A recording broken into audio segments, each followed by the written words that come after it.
E aí, gente pensante, tudo bem? Sou Harley Silva, psicanalista, e eu tenho uma pergunta para fazer. Seu filho está indo mal na escola? As notas deles estão baixas? A contratação de professores particulares não estão ajudando? É bom ficar ligado, porque o problema pode estar em você. Bem-vindos mais uma vez ao nosso canal.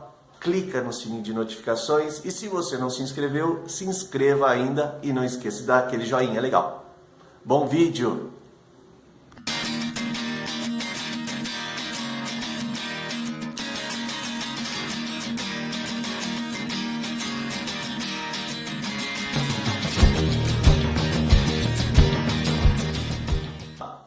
Não adianta eu culpar a instituição, não adianta eu culpar o professor, mas também não adianta eu culpar os pais.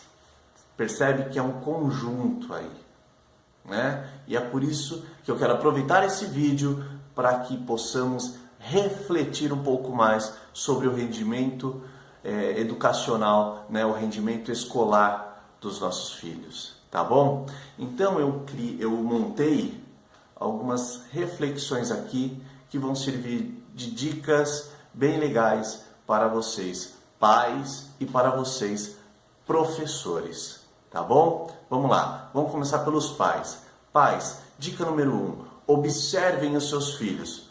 Quanto tempo ele está no computador? Quem são os amigos dos seus filhos? Quem frequenta a sua casa? Por onde ele anda? Qual o itinerário dele? Da escola para casa, da casa para a escola, ou quando você não está em casa. Isso é uma forma de você fazer parte da rotina do seu filho, conhecer pelo menos o que ele faz na sua ausência, que vida individual ele tem, né? Conversem com os seus filhos. A conversa é um canal muito bonito porque ela estimula o diálogo, ela estimula qualquer assunto que você possa conversar com seu filho. Futebol, é moda, é viagem, é férias, não importa, qualquer assunto. Isso mostra um incentivo, um estímulo a querer conversar. Futuramente, quando o seu filho for mais adulto, ele terá facilidade em conversar com as pessoas e não será uma pessoa muito fechada, tá? Muitas vezes os filhos não procuram os pais para conversar é porque eles têm medo da reação que os pais podem ter diante desse assunto. Isso nos dá a deixa para a terceira dica: não julguem os seus filhos. É verdade, muitos pais tendem a julgar a situação. Vamos dar um exemplo: o meu time perdeu, eu sou jogador de futebol, eu faço parte da escolinha e durante um torneio, um festival, um campeonato, meu time perdeu, nós fomos desclassificados. Aquilo é um luto para o seu filho, é uma perda. Ninguém quer perder, não é verdade? E simplesmente dizer, filho, supere, é um pouco ruim. Nós temos que entender essa situação empática com o filho. A sua dor é minha dor também, filho. Eu conheci uma pessoa... eu conheci um carinha, eu conheci uma garota, estou apaixonado. Opa, que legal, vamos compartilhar dessa emoção. Não julgue. Muitas vezes essa é a situação também que influencia o jovem a não procurar os seus pais. O julgamento, eles têm medo do que meu pai, o que minha mãe vai dizer sobre isso.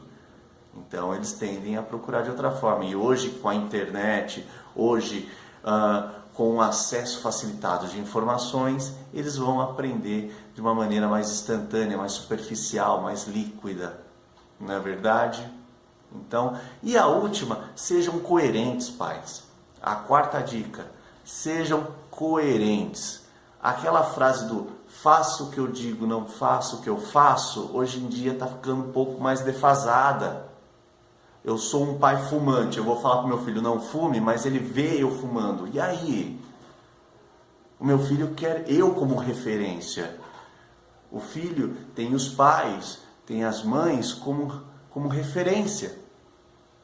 E aí? Ele de repente fala, não posso fumar, mas meu pai fuma, minha mãe fuma. E aí? É muito jogar para a sorte isso, deixa que ele interprete, ele já sabe que é ruim, mas daí ele começa a fumar, o que você vai dizer? É, filhão, pois é, eu falei para não fumar, né? E aí, não é verdade? Sejam coerentes, pais. Filho, você tem que melhorar o seu rendimento na escola. Tá, mas se o pai ou a mãe se orgulham em dizer que eles matavam aula para ir nadar no rio, não adianta nada, né, gente? Uma dica para vocês, pais, é, por exemplo, criem o hábito de ler, de fazer um horário de estudos em família. Isso, um horário que o pai está lendo jornal, o filho está lendo uma revista ou fazendo lição de casa, a mãe lendo uma revista ou lendo um livro e assim por diante. Criem esse hábito em família de fazer alguma atividade cultural. Gente, todo mundo aqui se lembra que os professores sempre davam lição de casa. Era um saco, era horrível ter que chegar em casa e ter que fazer lição de casa. Ao mesmo tempo, é um canal muito bonito, porque o pai ajudar, para o pai ajudar, para a mãe ajudar. Olha que muito, muito bonito, muito legal isso. Mas você sabe por que a lição de casa é muito importante, que ninguém percebe? É porque através da lição de casa se cria o hábito de estudar ou de ler em casa, sem estar num horário específico para estudos, num ambiente de estudos. Eu não preciso estar numa faculdade, numa universidade, ou numa escola, ou numa biblioteca para estudar.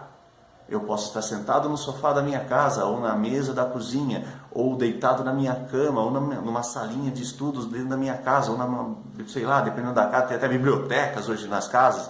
É para isso. A lição de casa é uma forma de estimular os estudos dentro de casa, sem a presença de um professor.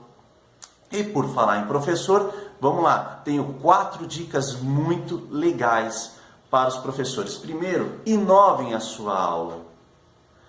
Vamos pegar uma receita de bolo. Eu gosto de fazer um bolo de cenoura que eu aprendi com a minha avó, que é uma coisa muito legal, tá? Estou citando como exemplo isso, mas perceba que se eu fizer 2 vezes a receita, nunca sairá o mesmo bolo. Então eu não posso utilizar o mesmo padrão de ensino para uma classe, sendo que para outra não vai dar certo. Inovem as suas aulas, tá? Crie identidade com seus alunos. Por que eu pensei no criar identidades? Gente, eu me lembro até hoje dos professores, porque eu me identifiquei com eles, com os meus professores. Aliás, eu quero mandar um grande abraço aos meus professores, desde a época do meu primário, a professora Helena. Eu quero mandar um abraço para o professor Flávio Leandro, que eu me identifiquei muito, que foi meu primeiro motivador dos meus estudos sobre lazer e ludicidade. Professor José Geraldo, professor Paulo de Tarso. São professores que me deram como referência a professora Silvia, que foi minha professora de literatura, era uma professora muito legal. Quero mandar meu abraço para esses professores, se eles estiverem me assistindo. Mas por quê? Eu me identifiquei com a forma que eles davam aula.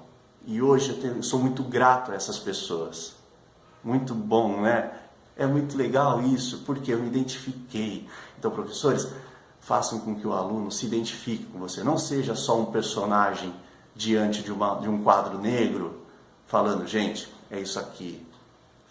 Criem formas que o aluno se identifique a vocês. Motivem os alunos, tá?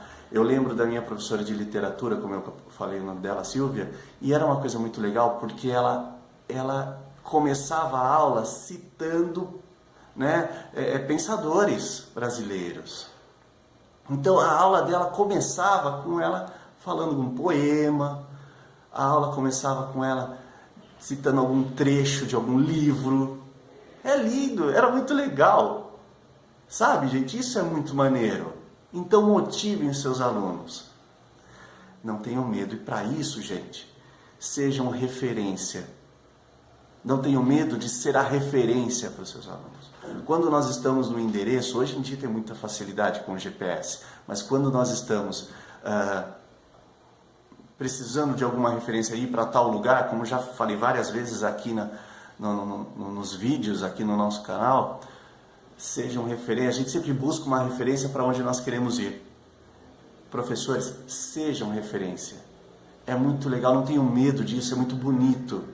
É muito bonito isso, certo? Entendam então, pais e professores, entendam que os professores são responsáveis pelo letramento do aluno, pela formação acadêmica, pela formação cidadã do seu filho, tá? Mas somente os pais conseguem educar para a vida. A mesma coisa, senhores professores, os pais têm a responsabilidade de educar para a vida, mas vocês têm a responsabilidade de motivar os alunos para um letramento e uma continuidade acadêmica, uma continuidade evolutiva. Certo, gente? É esse recado que eu quero dar para vocês. Isso é uma forma. Aí, de repente, vocês falam, olha, Harley, já faço isso. Não dá certo, Harley. Ok, não tenham medo, conversem com seus filhos, coloquem os seus filhos em terapia. Coloquem ele em terapia. Tem grandes profissionais hoje que ajudarão os seus filhos, seja crianças, seja adolescentes, sejam jovens, a ter essa formação, esse crescimento. Tá bom? Espero que vocês tenham gostado desse vídeo e então, até a próxima!